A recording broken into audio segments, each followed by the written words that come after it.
Ya, jadi penulisan resep obat nanti kalau rasionalnya nanti ya seperti tadi ya, tepat bentuk sediaan, tepat penderita, tepat dosis, tepat lama, tepat waktu, tepat durasi. Kemudian nanti yang terakhir tepat waspada efek samping. Nah, itu semua tepat-tepat tadi ada 10 tepat-tepat ini, tambah nanti waspada efek samping. Nah, itu yang dikatakan nanti rasional. Kalau tepat semua baru rasional. Itu dikatakan rasional. Nah, kemudian apa yang harus kita dapatkan dalam kuliah ini? Penulisan resep tepat dan rasional. Nanti rasionalnya itu berjalan sesuai dengan waktu ya. Nanti lama kelamaan kamu udah terlatih, pasti akan rasional. Tapi kalau tepatnya harus sudah kamu pahami. Kemudian apa saja ketentuan penulisan resep? Apa saja pertimbangan pemilihan obat? Nah, sebenarnya pertimbangan pemilihan obat ini nanti kamu lebih banyak mendapatkan di farmakologi ya. Jadi ini pemilihan obat nanti kalau kita kaitkan hanya dari bentuk sediaan, cara pemakaian, lama pemakaian, durasi. Nah, kita kaitkan pemilihan obatnya hanya terkait dengan itu. Tapi kalau pemilihan obat terkait dengan terapi rasional, ya kamu ilmunya nanti kamu dapat di farmakologi. Saya tahu yang di jadwal kuliah itu yang memberikan kuliah dalam terapi pemilihan obat itu Dokter Nina kalau nggak salah ya. Jadi kamu sudah kuliah itu. Jadi itu benar-benar jadi patokan kamu untuk memilih obat apa yang diberikan kepada pasien sesuai dengan diagnosa yang telah ditegakkan. Kemudian bagaimana, kenapa harus dalam resep itu ditulis bahasa Latin? Kenapa bukan bahasa yang lain? Kemudian yang terakhir, nanti kamu bisa menuliskan formula dalam resep yang lengkap. Tuh, nah sekarang kita lihat ya, obat itu banyak sekali pengaruhnya. Banyak sekali faktor yang mempengaruhi obat. Namanya yang berbeda-beda. Nama generik, nama eh, resmi, atau nanti nama generik bermerek atau nama dagang. Banyak sekali faktornya dari segi nama. Efek samping obat, benar-benar banyak. Semua obat hampir punya efek samping semua. Kemudian indikasinya. Obat itu indikasinya sesuai dengan kondisi penderita ya, kondisi dari pasiennya. Jadi indikasinya juga bisa berbeda-beda, sangat mempengaruhi. Khasiat obat. Khasiat obat itu tidak satu, bisa dua, bisa tiga. Tetapi tadi yang saya katakan tadi, khasiat berbeda-beda, tapi indikasinya pada waktu kita berikan pada pasien, indikasi tertentu, bukan indikasi yang berbeda-beda. Kemudian tadi, rute jalur pemakaian berbeda. Itu juga mempengaruhi. Aturan pakai mempengaruhi. Dosis, tadi jelas. Bahan tambahan, vehikulum. Kita sudah belajar di bentuk sediaan obat. Untuk obat topikal, umumnya sangat dipengaruhi oleh vehikulumnya, bahan tambahannya. Kemudian bahan aktifnya, asalnya dari mana, impor atau lokal. Kemudian kestabilannya, obat kalau tidak stabil itu akan cepat rusak. Nah, itu juga mempengaruhi, faktor mempengaruhi obat. Kemudian bentuk sediaan jelas. Kemasannya, nanti kemasan ada yang 100, ada yang 1000, ada yang dia pakai strip, ada yang tidak pakai strip. Nah, ini semua mempengaruhi obat. Kemudian terakhir, harga.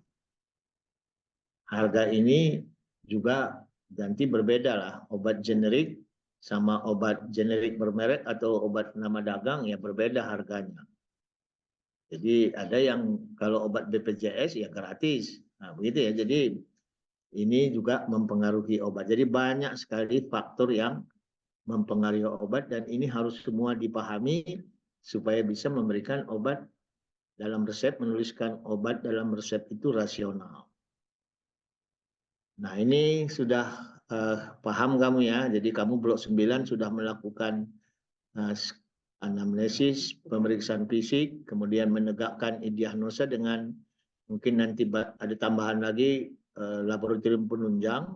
Nah, sesudah diagnosisnya tegak, kamu memberikan terapi. Apakah terapinya memberikan obat atau non obat?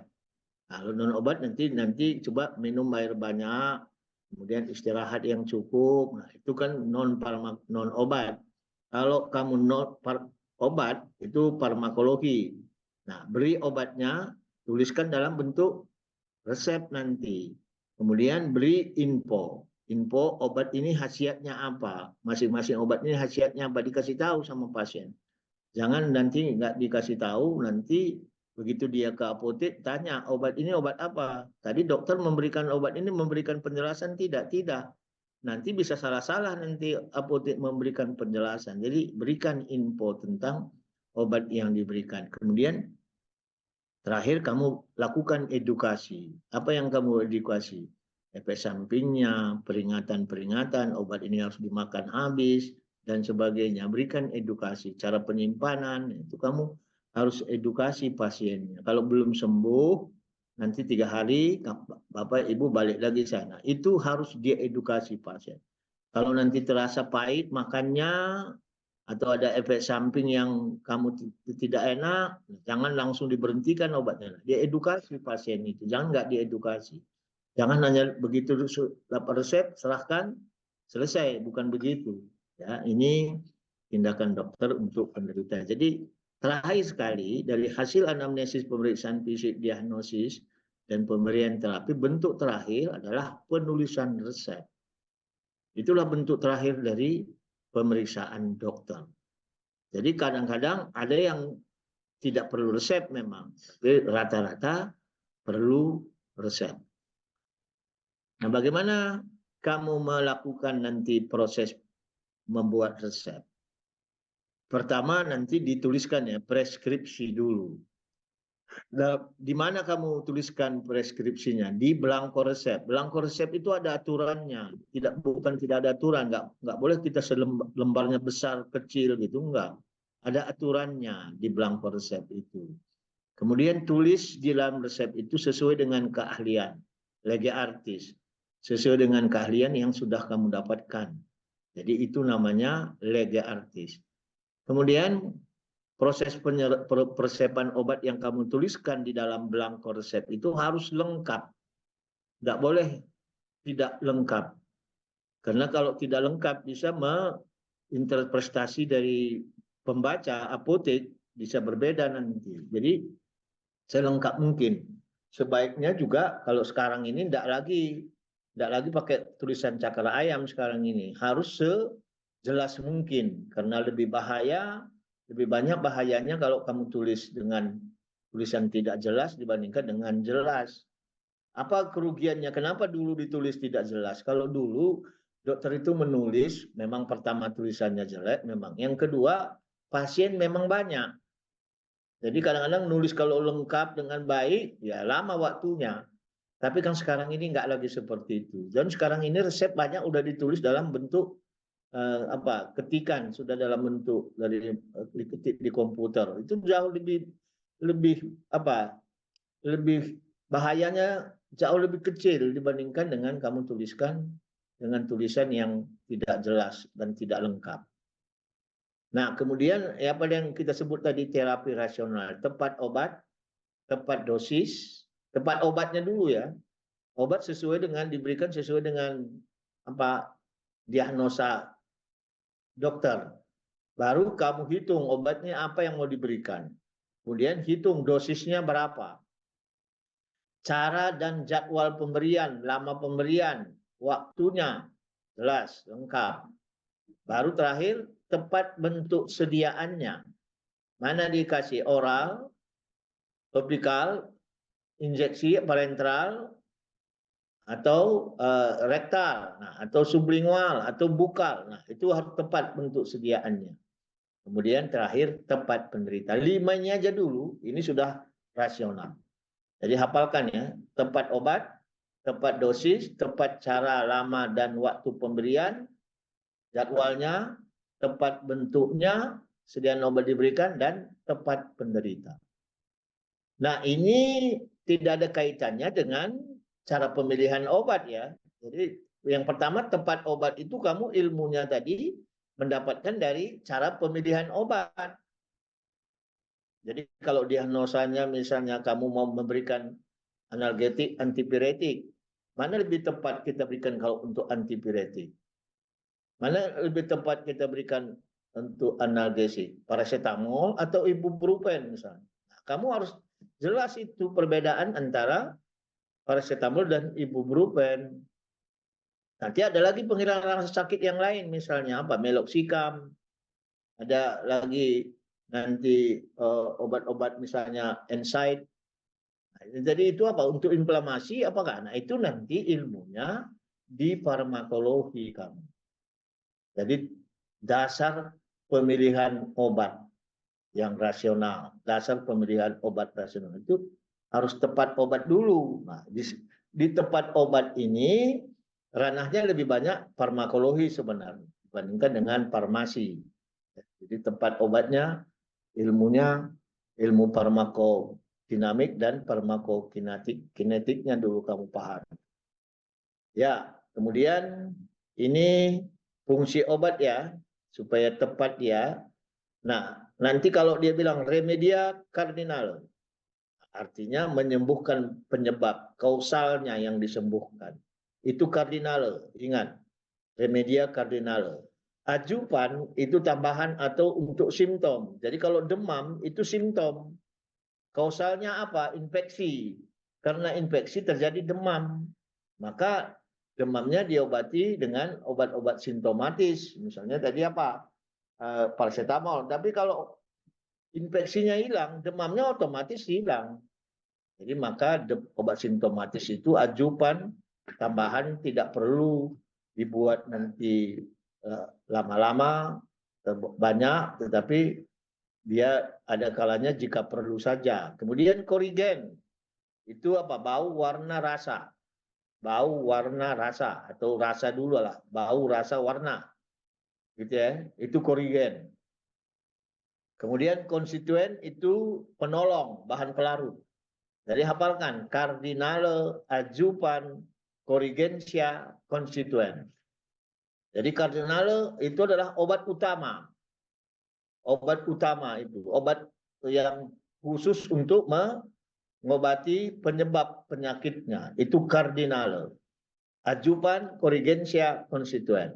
Maka pada waktu penulisan resep, biasakan tulis dari mulai kardinale dulu. Jangan ajupan dulu.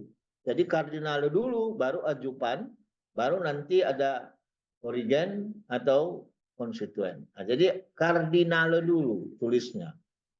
Baik nanti kalau kamu bikin resep magistralis, magistralis itu racikan ya, obat racikan ditentukan dosisnya oleh dokter. Itu juga tulisnya diracikan itu, yang pertama adalah kardinale dulu. Jangan ajupannya dulu, baru kardinale. Paham ya? Dicatat dan di highlight nanti supaya kamu ngerti. Nah, jadi pada waktu kita memberikan resep, menuliskan obat dalam resep, perhatikan incompatibilitas. Jadi obat tidak tercampurkan, baik secara terapeutik tadi sinergis atau berlawanan arah, atau dia secara farmasetik bisa menyebabkan lembab atau obatnya jadi rusak, atau bisa juga obatnya bereaksi satu dengan yang lain. Itu secara farmasetik. Jadi kalau secara terapeutik nanti ada interaksi. Kamu sudah belajar kuliahnya, interaksi obat. Jadi itu nanti secara terapeutik bisa terjadi. Nah, obat tidak tercampurkan. Kalau incompatibilitas ini bisa juga disebut OTT ya, obat tidak tercampurkan. Nah, ini formula dalam resep. Ingat, magistralis. Magistralis itu apa? Jadi di komposisi dosisnya, jumlahnya, waktunya, bentuk sediaannya, lamanya itu ditentukan oleh dokter. Jadi lebih lengkap jelasnya kita sebut nanti ini obat dalam bentuk racikan. Jadi dosisnya ditentukan oleh dokter.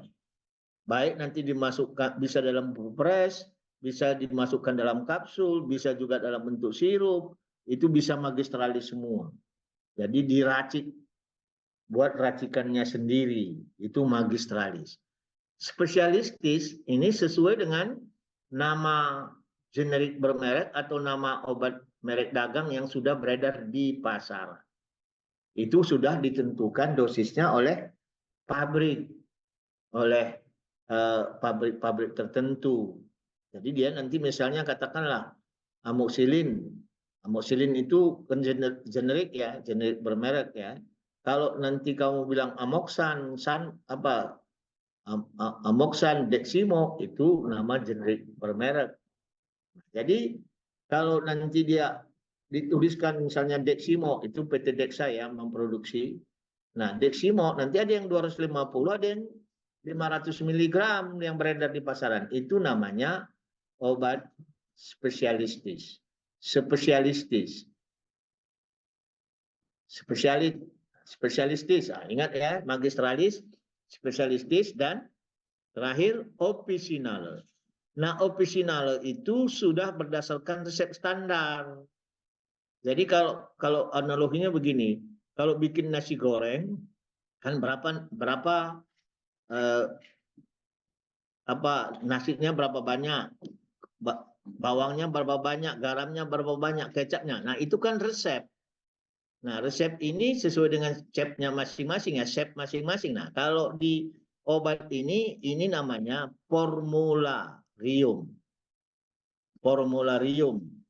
Nah, jadi kalau obat itu di Indonesia apa opsionalnya? Bagaimana membuat paracetamol misalnya?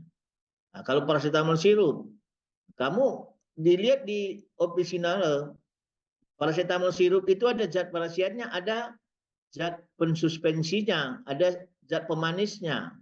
Nah, zat pemanis, zat parasiat, zat penolong, tadi itu semua namanya opsional. Jadi sudah dibuat dalam bentuk standar, tercantum dalam buku resmi. Nah, itu opsional. Hafal ya sudah? Jadi mulai dari tadi kardinale, adjuvan, corrigentia, konstituen, magistralis, spesialistis, dan officinal. Nah, hafal dulu semua ini, baru nanti kalau disebut ke ini untuk kardinale atau untuk adjuvan atau untuk atau corrigentia. Dan dua ini aja sih sebenarnya yang paling utama ya, kardinale dan adjuvan. Ya. Kemudian, nah ini kira-kira alurnya ya, alurnya kamu menulis resep itu tadi tentukan obat yang diberikan, cari dosisnya, kalau bisa memungkinkan cari dosis maksimalnya, menentukan sesuai berat ringannya penyakit, penulisan resep bahasa Latin bahasa Indonesia. Nah ini yang harus kamu nanti lakukan langkah-langkahnya ya. Nah jadi kalau kita bilang tadi tentukan masalah pasien ini sesuai dengan diagnosa ya, ini ranahnya dokter ya. Jadi benar-benar pastikan dulu diagnosanya melalui anamnesis, pemeriksaan fisik, dan laboratorium penunjang, data-data laboratorium. Baru tentukan tujuan pengobatannya. Apa tadi? Mau kausal atau simptom. Gitu. Jadi tentukan dulu tujuan pengobatannya apa. Baru pilih terapi yang sesuai untuk pasien, obat atau non-obat. Nah, berikan pengobatan dalam bentuk resep. Kemudian terakhir nanti berikan informasi, instruksi, dan peringatan. Terakhir, evaluasi, stop atau lanjutkan pengobatan. Nah, ini langkah terapi rasional. Nah, ada jenis-jenis terapi non-farmakologi, ini ya, konseling, pengaturan pola makan, pola hidup, nah itu non-farmakologi. Kalau farmakologi, profilaktik, jadi pencegah apa dulu, obat ini sebelum operasi 3 hari atau 2 hari sebelumnya sudah diberikan obat antibiotik supaya nanti pada waktu pembedahan tidak terjadi kontaminasi dari apa, ada bakteri apa, dia karena di darah sudah ada obat untuk untuk mencegah terjadinya infeksi karena sudah dikasihkan obat. Itu namanya terapi profilaktik. Kemudian simptomatik itu tadi gejala ya, demam, pusing. Kemudian kausal, menghilangkan penyebab. Nah, 3 ini jenis terapi yang diberikan. Profilaktik, simptomatik, dan kausal. Jadi, umumnya memang yang tadi saya bilang tadi, kardinalnya dulu ya, Pak. Kausalnya dulu, baru nanti simptom acupannya. Jadi nanti terapi farmakologi dalam bentuk resep ya. Jadi kalau terapi farmakologi nanti bentuknya resep obat yang dituliskan. Tadi harus tepat tadi ya. Tepat dosis, tepat lama, tepat cara, tepat penderita. Nah itu harus. Jadi sebaiknya memang pemberian resep itu idealnya adalah rasional. Apa kerugiannya kalau persiapan yang tepat dan rasional itu? Keuntungannya apa? Jadi ini ya keuntungannya ya nanti yang pertama pasien sembuh sesuai dengan obat yang diberikan ya. Kemudian nanti biaya juga jadi relatif lebih murah, lebih efisien soalnya. Nah, jadi apa yang harus diperhatikan? Banyak hal yang diperhatikan dalam pembuatan resep yang rasional. Unsur obatnya, kemudian kombinasi atau tidak, kemudian unsur penderitanya. Unsur obatnya tadi apa? Dosisnya, bentuk sediaannya. Nah, itu semua mempengaruhi. Kombinasi atau tidak, interaksi ya tadi, terjadi interaksi atau tidak terjadi interaksi. Kemudian penderitanya sendiri. Jadi apa yang dimaksud dengan rasional itu? Rasio kemanfaatan lebih besar daripada risiko efek samping. Itu sebenarnya. Jadi ini tadi tepat-tepat tadi ya. Apa dampak kalau tidak rasional? Nah, dia toksis. Bisa toksis, kemudian bisa terjadi interaksi satu obat dengan. Kemudian tidak tercapai efektivitas obat yang dikehendaki. Kemudian meningkatkan biaya pengobatan penderita. Nah, apa yang disebut dengan resep? Ini tertulis resmi ya sekarang. Jadi resep adalah permintaan tertulis dokter gigi kepada apoteker, baik dalam bentuk tulisan, paper, maupun elektronik. Jadi sekarang secara digital juga dimungkinkan, tetapi tetap terdokumentasi ya. Tidak boleh, nanti kan obat keras harus dibeli dengan resep dokter. Jadi harus terdokumentasi nanti kalaupun dia secara elektronik. Nggak boleh tidak tertelusur, harus bisa telusur nanti. Kemudian hati-hati ya, satu resep untuk satu penderita. Tidak boleh nanti satu resep untuk 2 penderita, enggak. Beda-beda, beda umur, beda jenis kelamin, beda obes atau tidak obes. Jadi enggak boleh satu resep itu untuk 2-3 penderita. Satu resep ya untuk satu penderita. Untuk dokter umum dan spesialis memang tidak ada pembatasan obat yang diberikan ya, tetapi sebenarnya tergantung juga kondisi keadaan di di lapangan nanti agak berbeda juga. Sekarang ini memang obat-obat depresi itu bisa diberikan juga ditulis oleh dokter umum, tetapi ada pembatasan juga sekarang. Obat-obat tertentu yang ketergantungannya sangat besar. Kadang-kadang sekarang nggak diizinkan lagi dokter umum yang menulis resep itu, harus dokter spesialis tertentu karena efek ketergantungannya sangat besar dan harus diawasi penggunaannya oleh pemerintah. Jadi kadang-kadang ada obat-obat tertentu, aturan-aturan tertentu ya pada obat-obat tertentu. Tapi secara umum, dokter spesialis bisa menuliskan semua obat pada pasien. Dokter gigi ya khusus nanti obat-obat yang berhubungan dengan penyakit gigi. Nah, ini ukuran resep ya. Panjang 15 sampai 18 dan lebarnya 10 sampai 12. Ini ukuran resep. Tak boleh lebih besar dari sini atau lebih kecil dari sini, tidak boleh. Kemudian permintaan obat melalui telepon sebaiknya dihindari karena nanti tidak terdokumentasi dan karena resep itu harus diparaf supaya dokter memang bertanggung jawab terhadap resep yang dia tulis. Jadi kalau kita melalui telepon tidak ada buktinya nanti secara lisan begitu. Resep untuk penderita hendaknya dibuat rangkap dua. Nah, satu untuk pasien, satu lagi untuk dokumentasi. Sebaiknya begitu. Tapi kalau di rumah sakit kan cukup dituliskan di medical record ya. Di rekam medik saja dituliskan di dalam bentuk resep.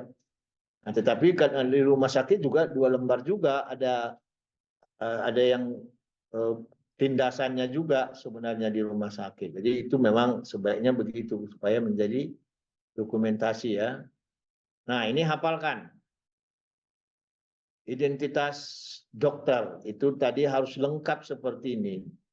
Dokter Sarah Ayu, SIP-nya harus tertulis, alamat rumah atau praktek tertulis, jalan alamatnya jelas, kemudian nomor teleponnya juga kalau bisa dicantumkan. Ini namanya identitas dokter. Kemudian Palembang, 15 Oktober 2020, ini contoh ya, inskriptio. Itu inskriptio. Kemudian R-nya itu superskriptio, R-nya.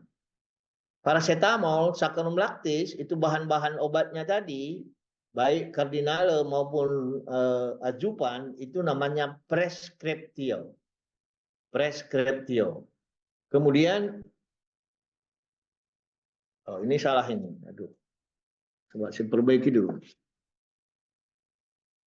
Nah, ini yang cara pembuatan ini adalah ini subskriptio, salah ini.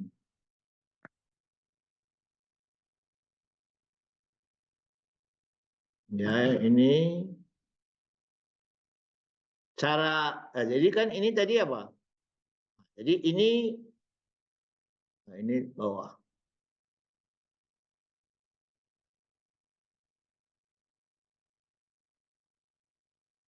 Nah, gitu ya. Nah, udah saya benerin.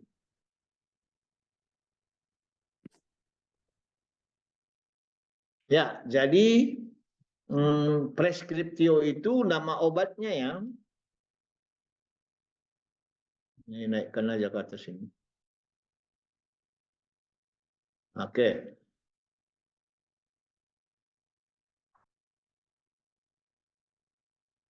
Ya, jadi coba kamu hafalkan ya. Jadi R-nya superskriptio, nama obatnya yang ditulis itu preskriptio, kemudian cara pembuatannya, misepak, lege artis, bentuk sediaannya, cara pembuatan dan bentuk sediaannya, jumlah obat yang diminta itu subskriptio. Kemudian signa prorenata terdidi pulperes unum, itu signatura. Kemudian yang terakhir identitas pasien. Coba saya tunjuk ya, kamu semua nyebut ya, jangan buka audionya semua, biar hafal kamu. Ya, coba saya tunjuk ini apa, gitu ya, soalnya ya. Nah, ini tadi identitas pasien. Nah, ini apa namanya? Superskriptio. Superskriptio. Nah, nama obatnya namanya apa? Paracetamol. Cara pembuatan dan jumlah obatnya? Subskriptio. Kemudian cara pakai dan berapa kali?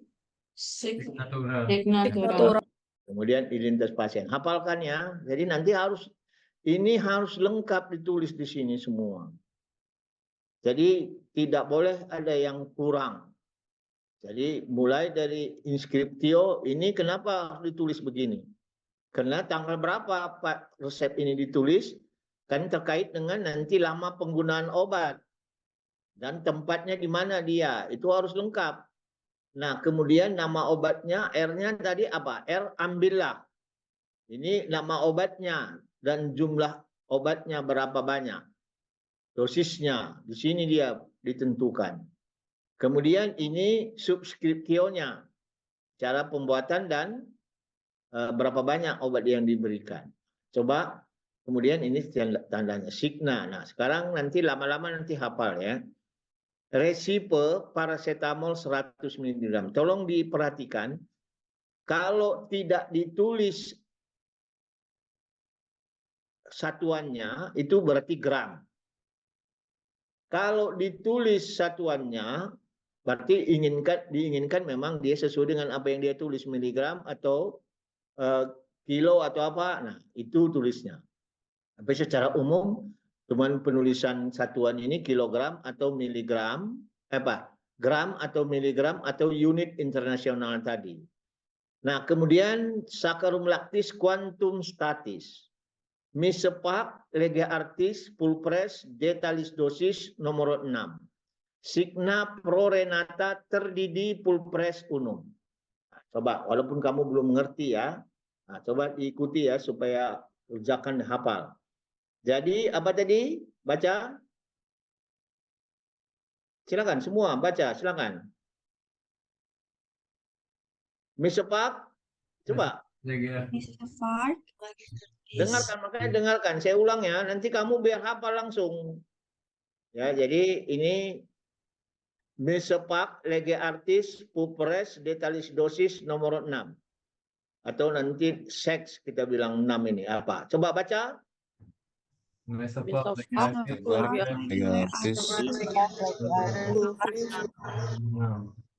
masih belum pas-pas benar ya. Oke. Signa prorenata terdidi pulpres unum. Silakan. Signa prorenata terdiri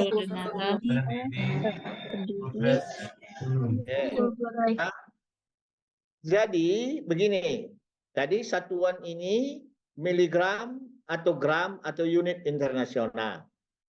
Kapan ini miligram di belakang, kapan di depan? Di depan ini artinya kalau ini bahan baku ya, bahan berkhasiat, bahan bakunya ini. Kalau ditulis nanti paracetamol 100 mg tablet nomor 5, artinya paracetamol yang diberikan itu dalam bentuk tablet yang beredar di pasaran yang komposisi paracetamolnya dalam satu tablet itu 100 mg. Nah, beda cara nulisnya. Kalau nanti tablet ini di belakang dia. Nanti diikuti dengan tablet nomor berapa. Begitu. Kalau dia di depan, ini artinya dia membedakan bahan baku. Hafalkan ini, hafalkan benar. Kamu catat bila perlu supaya kamu ngerti. Ya. Kemudian sakarum laktis ini zat tambahan tadi, ajupan ini. Ini tadi apa? Kardinale. Ya, ini kardinale. Ini ajupan. Tapi sebenarnya kardinale ini karena pasiennya cuma demam saja datangnya, belum tahu kita apa kausalnya, belum tahu kita. Ini simptomnya saja dulu diobati ini oleh dokter Sarah ini. Nah, sakarum laktis, quantum statis, sakarum laktis ini sebagai apa tadi? Ajupan supaya paracetamol itu pahit, maka ditambah sakarum laktis supaya obat ini tidak agak manis sedikit supaya anak-anak 2 tahun bisa minum nanti. Quantum statis artinya secukupnya. Nah, bagaimana kita tahu dia berapa Pak jumlah ini? Nah, satu serbuk, ini kan pulpres, ini kan terbagi-bagi. Kemarin kan sudah saya jelaskan berapa beratnya satu bungkus. Misalnya kita bikin 300 sampai 1000, kita bikin misalnya 500 mg lah per bungkusnya.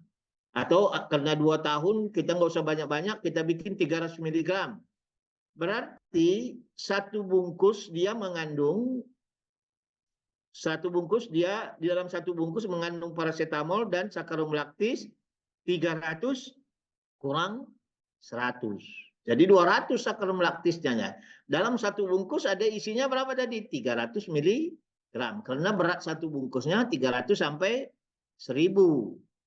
Jadi 300 berarti sakarum laktisnya 300 kurang 100 paracetamol 200. Nah, itu artinya kuantum statis ya, secukupnya.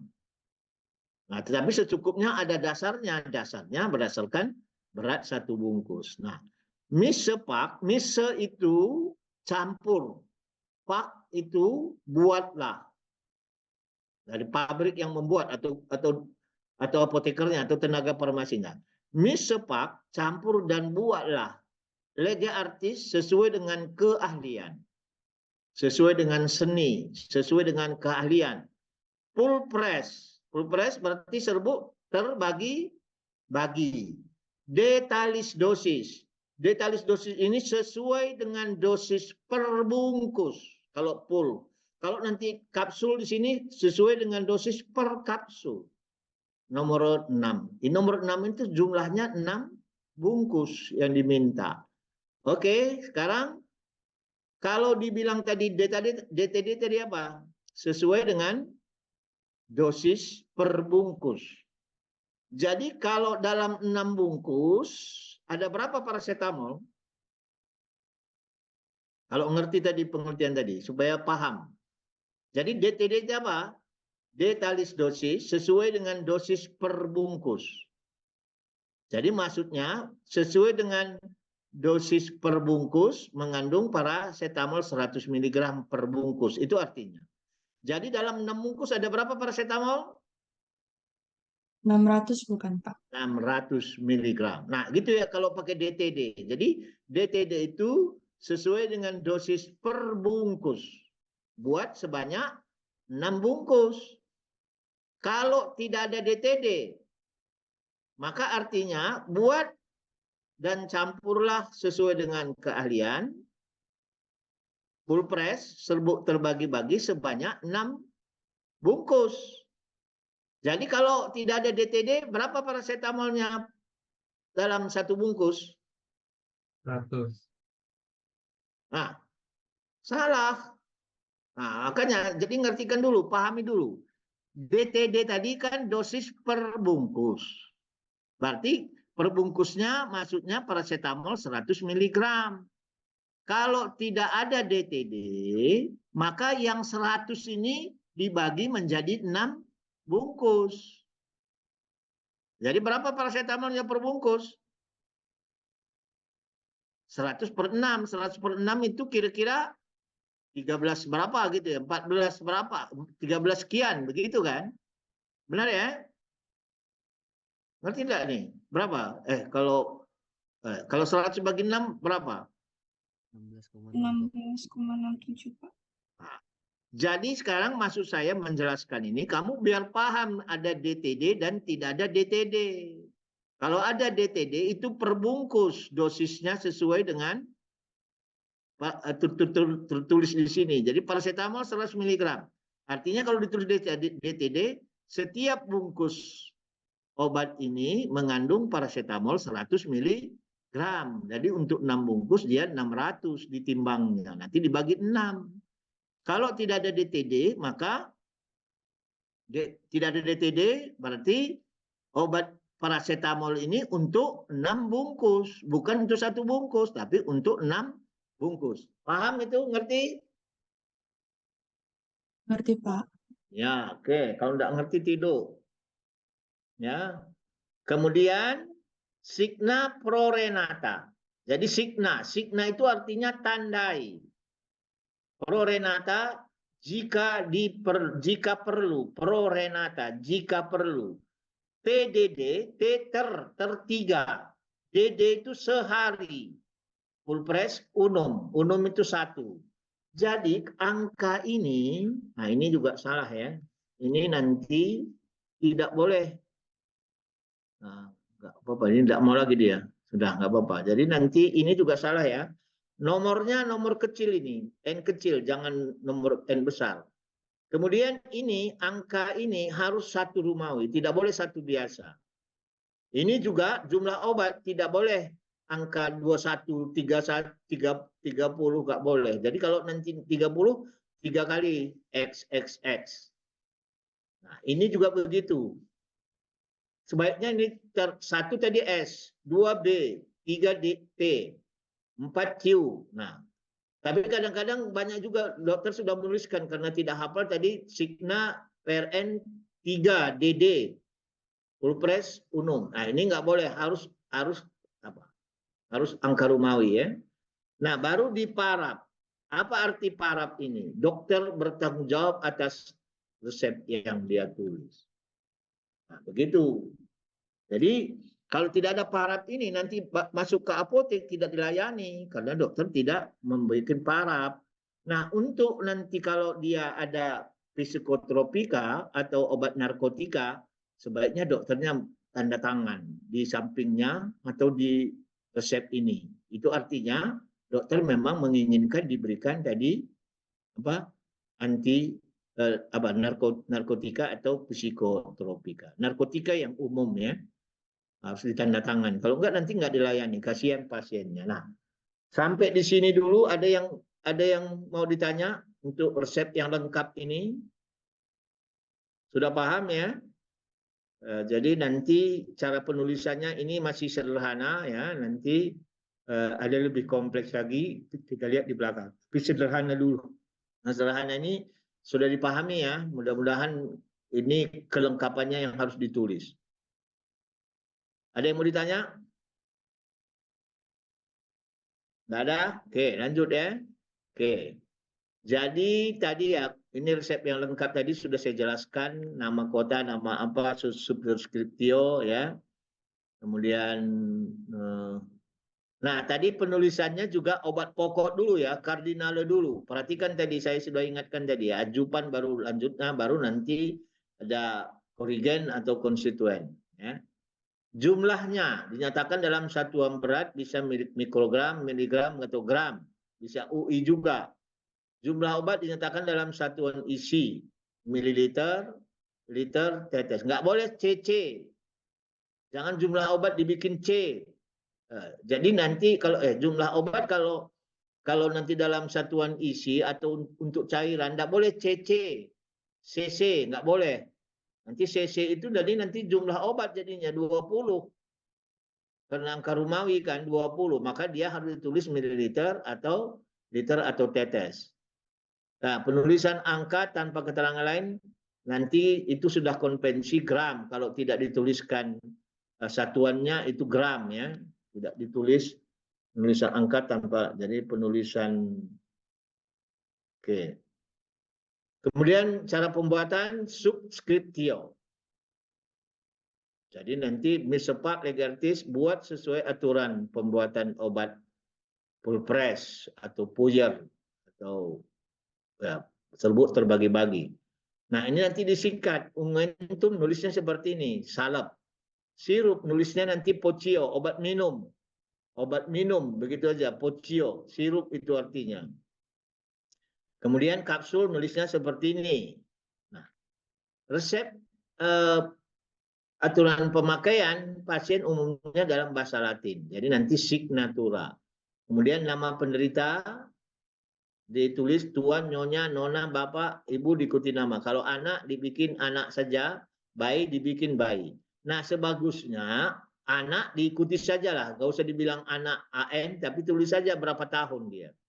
Itu lebih bagus.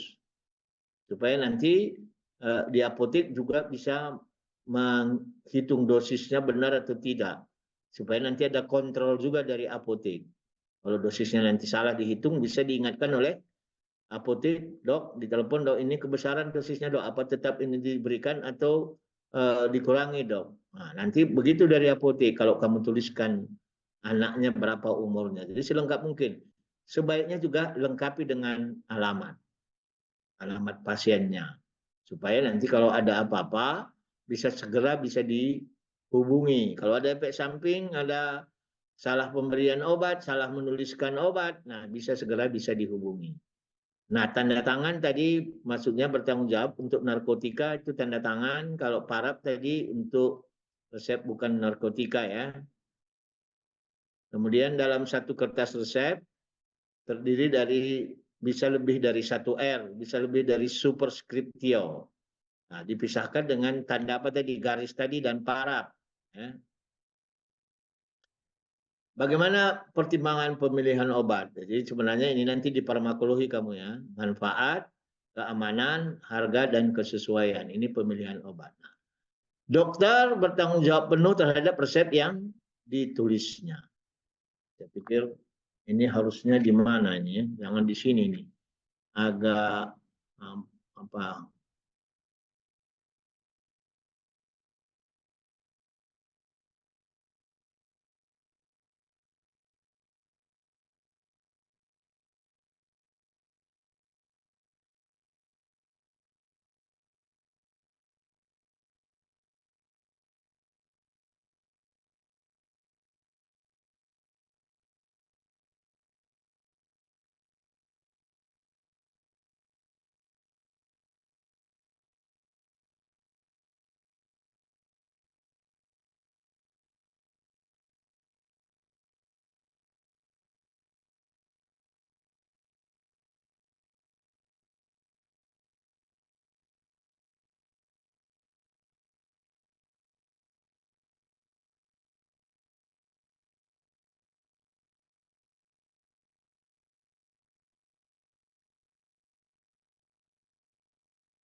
Ya, oke, lanjut. Jadi paraf tadi itu tandanya dokter bertanggung jawab ya. Resep demikian rupa dapat dibaca. Hindarilah tulisan yang cakar ayam itu. Jadi nanti jauh lebih banyak bahayanya dibanding dengan keuntungannya gitu ya. Resep ditulis dengan tinta warna hitam atau biru sehingga tidak mudah terhapus. Hindari penulisan rumus kimia. Itu dihindari. Nah, sedapat mungkin kalau kamu tulis nanti NaCl fisiologis, itu lengkap, itu enggak apa-apa. Berarti kan maksudnya adalah 0,9% itu gitu ya. Kalau tulisnya ya kadang-kadang hindari, tetapi kalau sudah umum dokter kadang-kadang seperti ini ya, H2O2 misalnya. Nah, dokter nulisnya lebih singkat begini, padahal kan tulisnya harusnya peroksida saja. Jadi peroksida. Ini nanti garam fisiologis. Nah, harusnya begitu nulisnya. Kalau NaCl, pengennya adalah NaCl 0,9. Nah, hindari penulisan singkatan yang meragukan. Jadi misalnya sekarang yang sudah dilakukan sekarang ini misalnya apa? CTM. Itu sebenarnya klortrimeton sebenarnya. Atau nanti paracetamol. Nanti disingkat PCT. Nah, itu karena udah umum ya nggak apa-apa. Tapi kalau belum umum, hindari kata singkatan yang bisa menyebabkan pengertiannya nanti double atau meragukan. Jadi boleh menulis lebih dari satu L dalam satu lembaran tadi. Bisa banyak ya. Kalau nanti kurang, misalnya ada 5 sudah, karena terlalu besar tulisannya sampai ke bawah, kurang. Bisa ke kanan, samping kanan, bisa samping kiri. Bisa juga ke belakang. Nah, yang penting nanti diparaf. Ya. Nah, jadi nggak ada masalah itu kalau kurang banyak obatnya yang ditulis dan tulisannya besar-besar. Ya, kalau nanti nggak cukup bisa ke belakang atau ke samping kanan atau ke samping kiri. Ya, menyimpan turunan dan resep yang dituliskan. Oke, sedapat mungkin dokter menulis resep di hadapan pasien. Itu untuk menjaga apa? Efek psikologis bagi pasien. Kalau nanti ditulis tidak di atas di depan pasien nanti bisa secara umum nanti dia tidak terlalu percaya. Tapi kalau meyakin oh dokternya menulis, maka jangan menghitung-hitung melihat-lihat buku juga waktu menuliskan resep, nanti menambah ketidakpercayaan. Nah, kadang-kadang kan dulu ya, sekarang sudah jarang. Dulu perawat yang nulis, nanti dokternya yang memparaf. Nah, sekarang nggak bisa lagi begitu. Tetap diusahakan di depan pasien supaya pasien itu percaya bahwa memang dokter yang menulis dan yakin dengan hasil pemeriksaan dokternya. Kemudian jangan ada coret-mencoret atau ragu-ragu dalam penulisan ya. Itu nanti di hadapan pasien, pasiennya nanti tambah tidak percaya.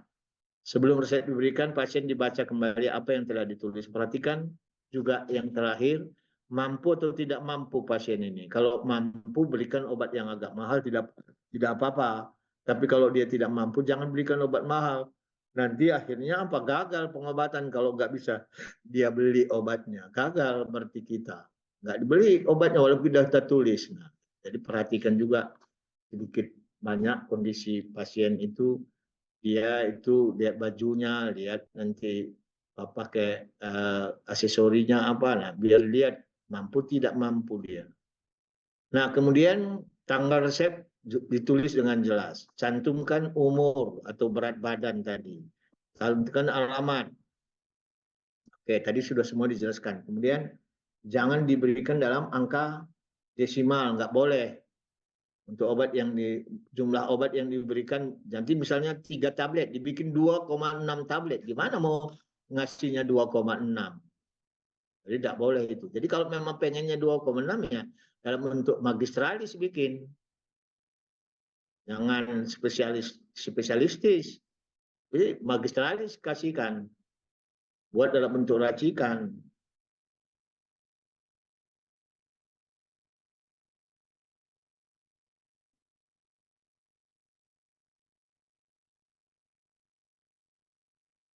Leng-leng itu.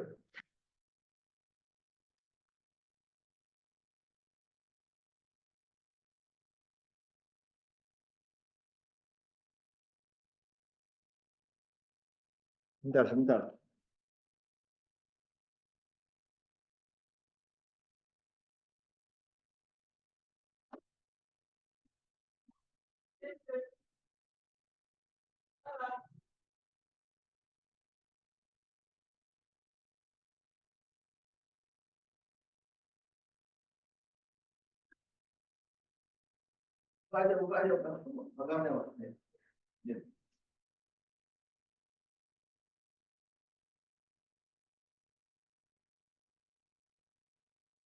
Ya, kemudian bahasa Latin digunakan untuk penulisan.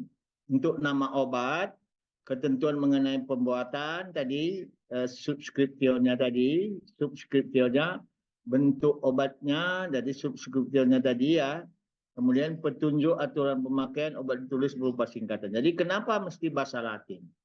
Bahasa Latin ini bahasa yang kaku ya. Jadi sedapat mungkin bahasa Indonesia dihindari. Kalau bahasa kaku, bahasa yang sudah kaku, udah bahasa kaku artinya bahasa mati, tidak berubah. Jadi nggak ada perubahan. Maka ini bahasa Latin ini dibawa kemanapun ngerti. Jadi nanti kalau misalnya dibawa ke luar negeri, resepnya ditulis bahasa Latin ngerti, karena memang tidak berubah.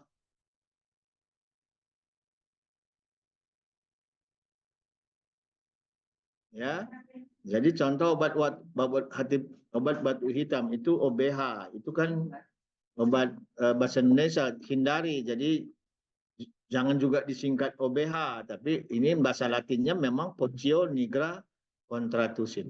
Nanti lihatnya di mana ini Pak nanti ini? Ya ini tadi lihat dari buku resmi tadi, di Officinale tadi lihat Pocio nigra contratusin ini isinya apa? Jadi di Officinal buku apa? Resep resmi, buku resep standar, di situ lihatnya. Kalau perlu jangan disingkat KP, tapi Prorenata, PRN singkatnya. Ya.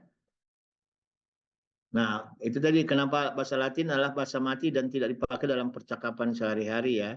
Bahasa Latin merupakan bahasa internasional dalam dunia profesi kedokteran dan farmasi, sehingga resep yang ditulis bahasa Latin ini bawa ke Malaysia, dibawa ke Singapura, ngerti. Jadi jangan.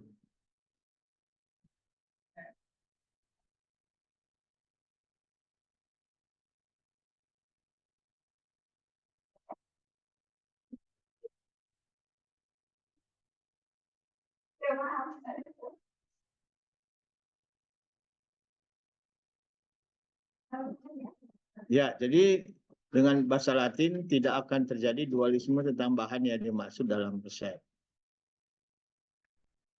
Dalam keadaan tertentu efek psikologis, ada kalanya nama obat itu tidak perlu diketahui oleh pasien. Maka kalau nanti ditulis saja nanti Sinestrip, supaya pasien tidak tahu. Kadang-kadang kalau dia tahu nanti dia gejalanya sama, dia beli obat sama, tidak berobat lagi dia. Jadi belum tentu sama gitu penyakitnya itu. Jadi bagusnya kalau memang tidak tahu, oh masa kemarin dikasih obat ini juga, kemarin juga nggak sembuh. Padahal kan tujuan kita 3 hari mau dilihat dulu efek obatnya, berjalannya pelan-pelan, kemudian sesudah itu kita evaluasi. Nah, dia langsung kedua, nanti dia datang kedua kita kasih lagi obat yang sama. Dia bilang nanti obatnya sama. Ah, nggak benar dokter ini, nggak sembuh saya. Nah, padahal kan itu masih dalam rangka evaluasi.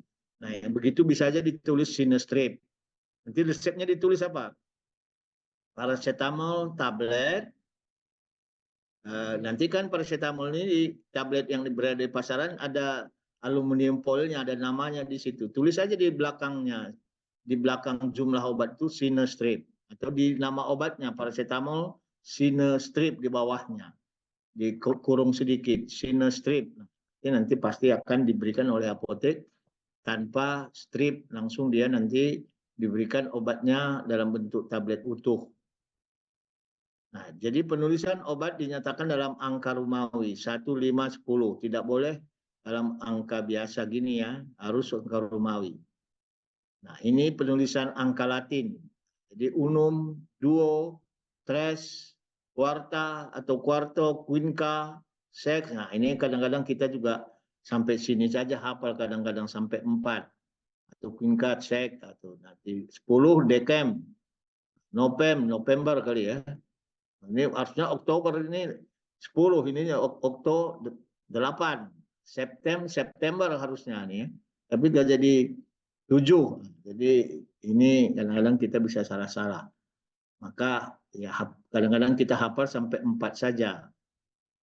Tapi kalau yang ini 9, 10 tahulah. Tapi namanya apa ini jumlahnya kita tahu tapi penyebutannya belum tentu benar. Nah, ini jumlah penulisannya harus angka Latin ya.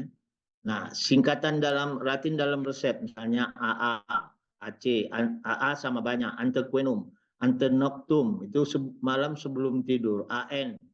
Tapi kalau pespere itu malam saja atau sore saja, bukan sebelum tidur.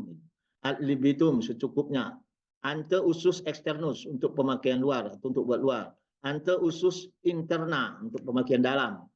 Cochlear, cochlearity, concentrate, durante quenum, sedang makan, durante quenum, DD, sehari.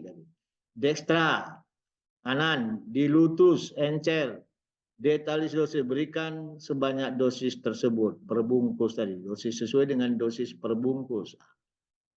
Kemudian, pak artis, gram, oke, gute orik, telinga, gute nasal, hidung, gute optalmik, mata. In manus medicum, diberikan ke tangan dokter. Biasanya tulisan kalau resep itu injeksi ditulis nanti signa IMM. In manu medicum atau in manus medici. Infus, injeksi, iter. Ya, iter itu kalau tanda untuk resep bisa diulang ya. Losio campur misepak miligram. Nah, ini nanti omni mana, omni noctum, tiap malam, tiap pagi, postquenum, prorenata, pulpres, pulpis itu tunggal, bedak ya, bedak itu kan disebut tidak terbagi-bagi, pulpres, signa, solosio. Atau UC aturan pakai diketahui, UE obat luar, salep, pespere, sore. Nah, ini contoh-contoh resep yang beredar di pasaran ya, yang sudah dituliskan. Nah, ini resep spesialistis.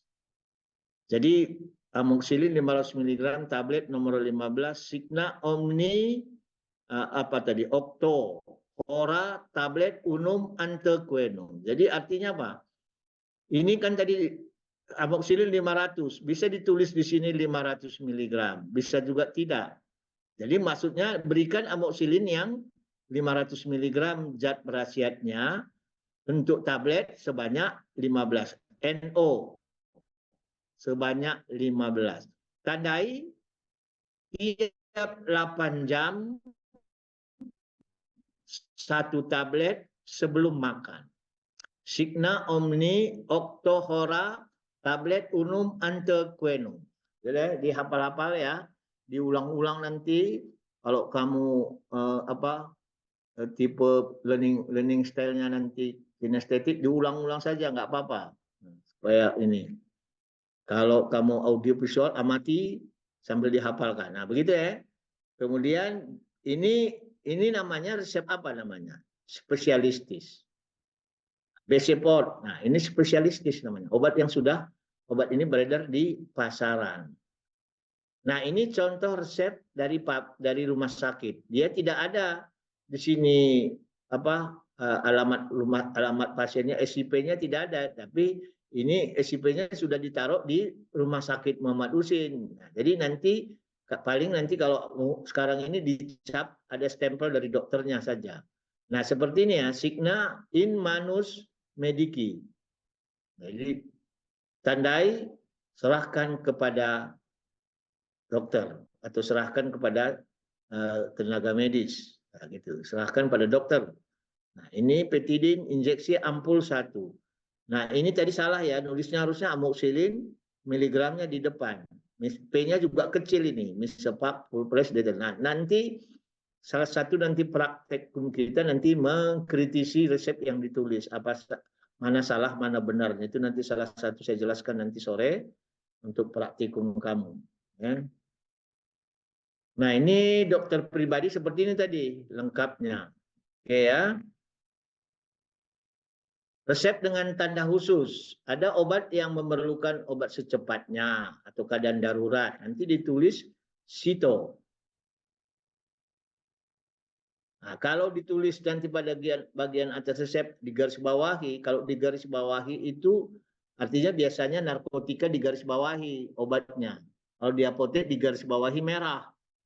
Atau tanda seru atau paraf di belakang kata itu menyatakan bahwa dosisnya memang diinginkan oleh dokternya lebih dari dosis maksimal. Tapi itu bisa dibikin tanda seru atau di paraf ya.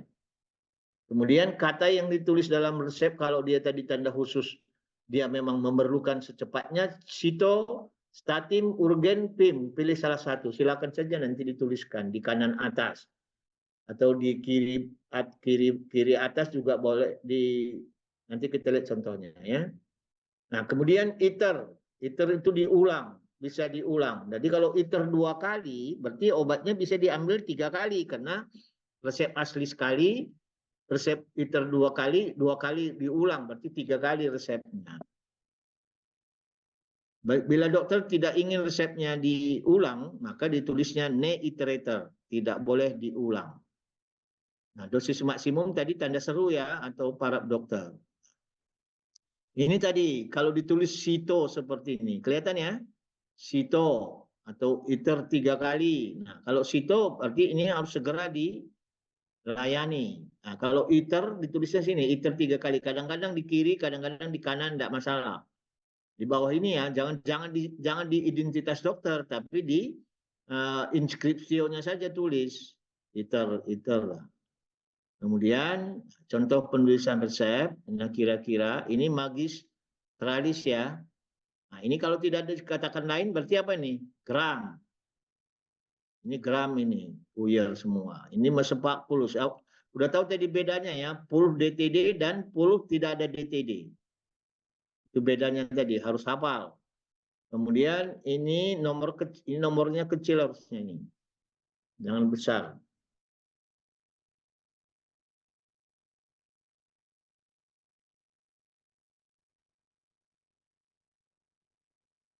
Ini mau nggak nih? Ah, nggak mau.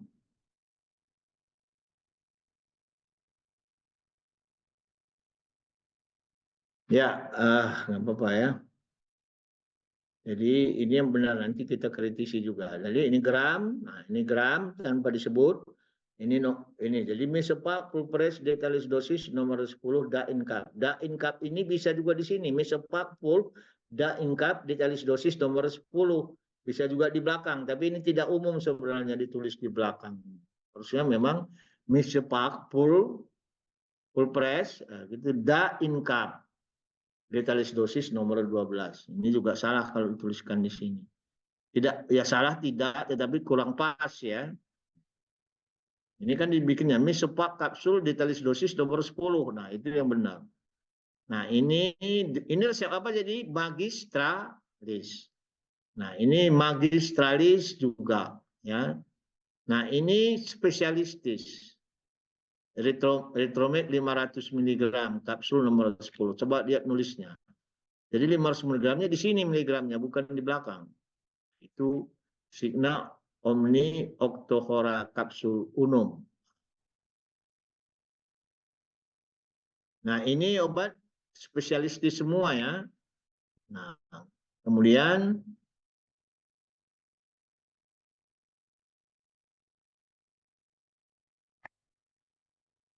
ini spesialistis, ini untuk sublingual, tulisnya sublin.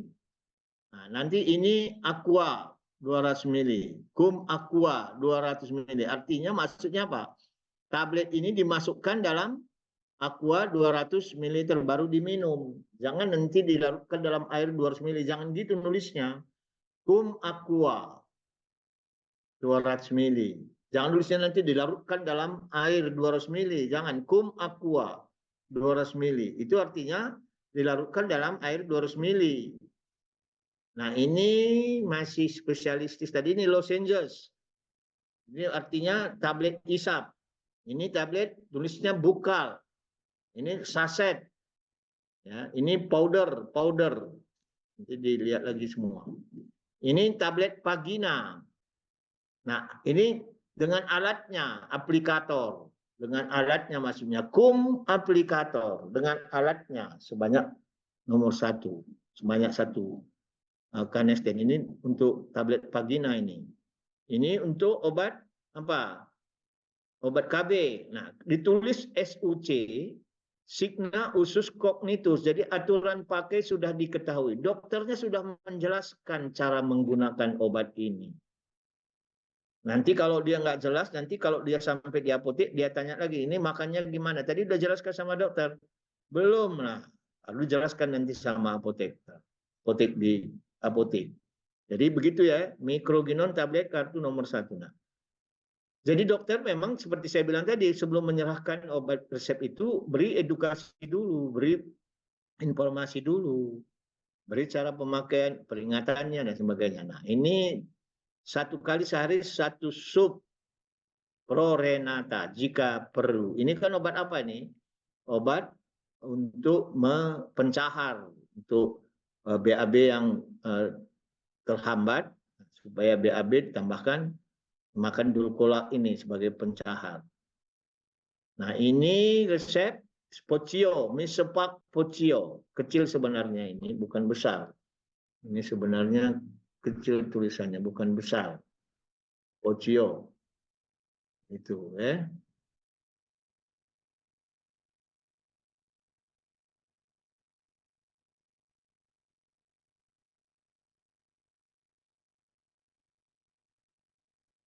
Nah, ini untuk obat dalam, Signa Prorenata terdidi CTH duo. Nah, gitu ya. Nah, Signa usus eksternus. Nah, ini artinya, ini kalau tadi jika perlu, 3 kali sehari 2 sendok teh, sendok obat. Betadinsol ini ditulis Signa usus eksternus. Cara menulisnya seperti ini. Flash itu botol ya. 1 botol. Nah, ini juga Batugin Elixir 1 botol. Ini kecil N-nya juga, jangan besar ini. Signa terdidik Cochlear Unum 15 cc tadi. Nah, ini nasal spray. Nah, jadi nanti semprotkan. Nah, ini tetes hidung. Ini 3 kali, ini inhaler, pup, disemprot sebenarnya, diisap, pup, isap ya. Inhaler, diisap, pup. Nah, itu namanya pup 1. Kemudian gargle, kumur, gargle. Nah, ini rektal, masukkan ke dalam dubur, semprotkan ke dalam dubur ini, semprotkan ke dalam dubur. Nah, ini juga enema, masuk 1 tube, semprotkan ke dubur, semprot ke dubur. Nah, ini obat luar, ini obat dalam, dekolsin. Nah, ini kira-kira nanti latihannya, silakan dilatih di rumah. Nah, gimana nulisnya ini? Kalau kamu sudah bisa nulisnya benar, nanti sesudah kamu tulis, usahakan nama kamu bikin lengkap ya. Lengkap dari nama dokternya kamu sendiri nanti tulis. Kemudian pasiennya sudah ada, kamu bikin alamatnya silakan. Nah, nanti ini pakaian ini terus. Ini buat kalau sudah kamu tulis nanti kamu lihat ini jawabannya. Jangan lihat dulu jawabannya, tulis dulu. Gitu. Nah, ini juga begitu latihan kamu. Jadi ini sebenarnya sederhana, tinggal melatih atau tidak melatih gitu. Supaya ini bekal kamu dulu. Kamu tulis dulu, baru lihat nanti jawabannya. Kalau nanti diserahkan setengah gimana? DID. Sudah diserahkan semua, dead. Obat belum diambil, berarti nedet. Diserahkan diambil setengahnya, berarti di DID. Diulang 4 kali. Nah, sudah ya. Ini mana enggak? Nomor 6 ini mana? Nah, ini sudah ada di sini. DID, dead oris. Ya. Oke. Itu ya yang saya sampaikan. Cara menuliskan resep sudah lengkap. Mudah-mudahan paham ya. Mudah-mudahan bisa nanti diaplikasikan dalam menulis resep. Silakan, ada yang mau ditanya? izin bertanya Pak. Ya, silakan. Jadi kan Pak, di salah satu unsur resep itu kan ketika kita mau membuat sebuah eh, acuan itu kita nulis sakarum laktis ya Pak. Nah kemudian Ya, tadi Bapak ada bilang bahwa eh, ada misalkan kita paracetamol 100 miligram, terus kayak ada 300 dikurang 100 itu maksudnya apa ya Pak? Saya agak kurang paham Pak. Mohon penjelasannya Pak. jadi begini tadi, paracetamol dan sakarum laktis, kuantum statis, kan tadi gitu ya. Jadi maksudnya paracetamol yang di dalam bungkus itu isinya 100 miligram per bungkus karena detalis dosis. Jadi sakarum laktis QS. Kenapa dibikin 300 kurang 100? Satu bungkus obat itu aturannya 300 sampai 1000. Kita ambil per bungkusnya 300. Berarti sakarum laktisnya berapa? 300 dikurangi 100 paracetamolnya. Maka sakarum laktisnya 200 miligram. Itu maksudnya. Jelas, Mam? Ya, jadi perlu Berarti tiga, standarnya 300 miligram satu bungkusnya begitu tadi. Gimana, berarti Mam? 300 sudah termasuk sakarum dan paracetamolnya ya Pak? Ya, jadi masuk Baik paracetamol Pak. dan sakarum laktisnya 300 miligram. Jadi kalau untuk 10, kalau untuk 6 bungkus nanti ya berarti sakarum laktisnya 6 kali 2 1.200. Paracetamolnya Oh, 600. Gitu. Nanti baru dibagi menjadi 6 bungkus. Per bungkusnya 300 miligram. Oke ya, Mam ya. oke, Oke, baik Pak. silakan Terima yang kasih lain. Pak. Ya, baik. Silakan yang lain.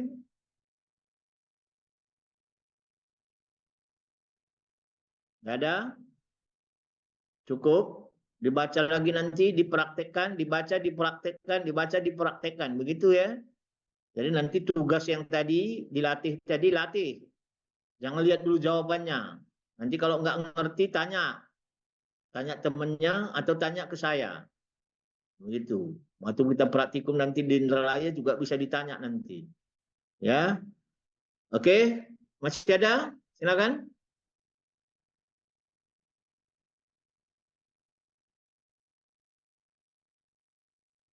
Ya, kalau tidak ada,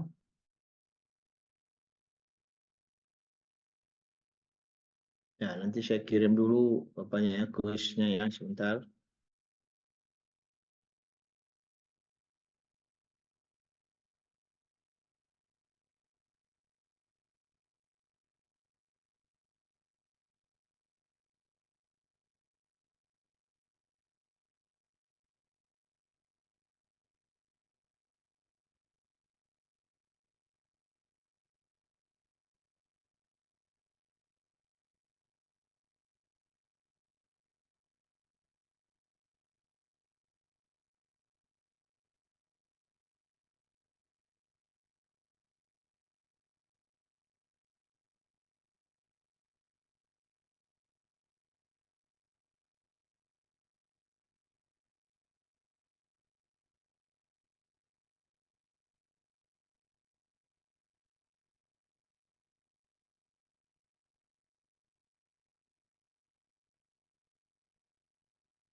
Ya, silakan. Saya udah kirim ke chat ya, Google Form-nya.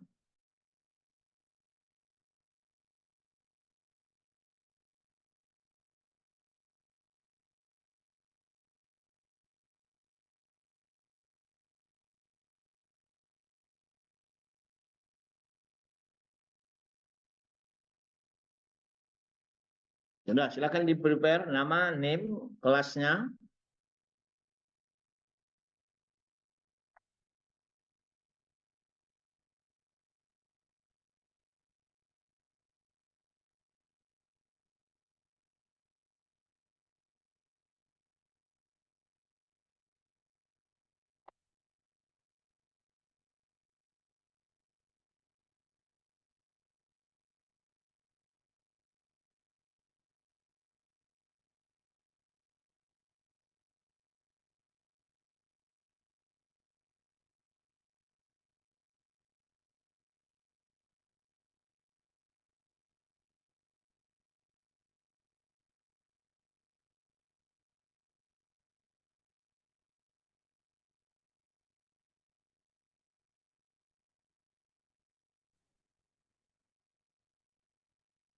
Ya, sudah ya. Nomor 1.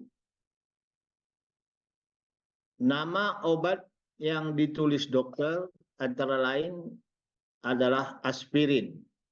Sinonim obat aspirin adalah acidum ascorbicum. Nomor 2, obat yang diberikan adalah Cepadroxil 500 mg tablet dengan aturan pakai 1 kali sehari 1 tablet pagi hari sebelum makan. Dengan aturan pakai 1 kali sehari 1 tablet pagi hari sebelum makan. Penulisan aturan pakai yang benar adalah Cigna CDD tablet unum made MDC Madaquenum.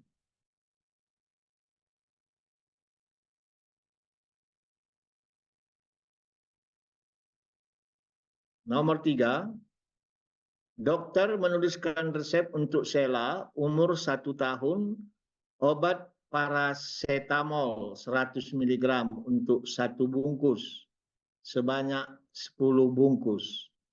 Maka dalam subskriptio dokter menuliskan Misepak Lege Artis Pulpres nomor 10.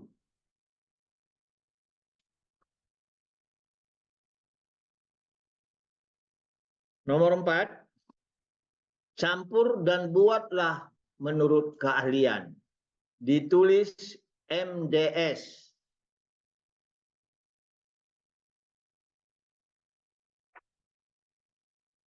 Nomor 5, arti SIMM Cigna in Manus Medici adalah tandai obat suntik. Nomor 6, penulisan resep dengan tanda khusus apabila penderita memerlukan obat secepatnya, yaitu kata yang ditulis oleh dokter tersebut adalah Cito. Nomor 7, dokter memberikan resep yang boleh diulang 3 kali. Ditulis dokter dalam resep adalah iter 2 kali.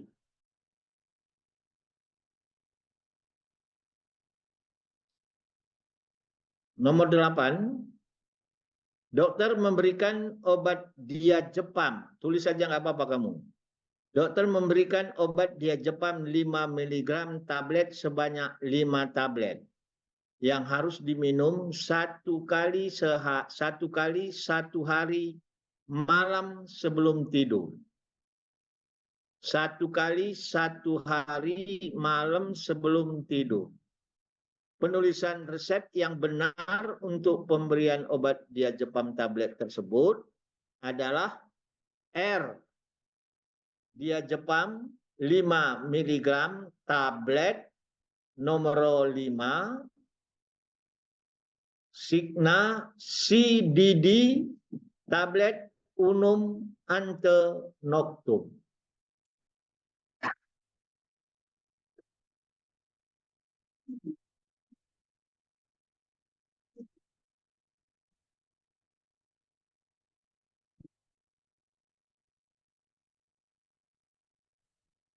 Nomor 9, waktu pemberian yang paling tepat untuk obat yang bekerja membantu pencernaan adalah ditulis DC durante bueno.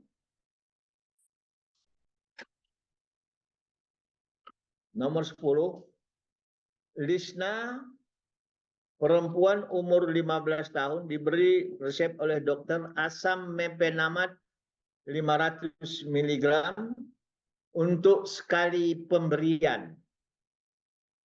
Obat diberikan untuk 5 hari dengan aturan pakai 3 kali 1 tablet jika perlu.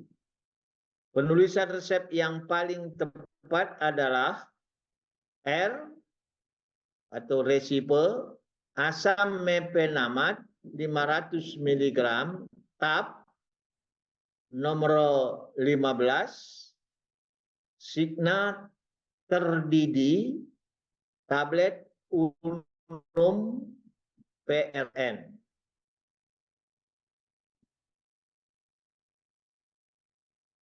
Satu, dua, tiga, 4, 5, 6, 7, 8, 9, 10. Silakan disubmit. Jangan lewat dari 10.50. Lewat 10.50 nanti tidak diterima. Saya pikir itu yang bisa saya sampaikan hari ini. Mudah-mudahan bermanfaat. Bisa menjadi bekal kamu dalam menuliskan resep yang rasional, tepat dan rasional. Terima kasih atas perhatiannya. Selamat beraktivitas, selamat siang. Terima kasih. Terima kasih. Terima kasih, Terima kasih, Pak. Pak. Terima kasih, Pak. Terima. Izin Makasih, ya. Pak. Ya, terima kasih.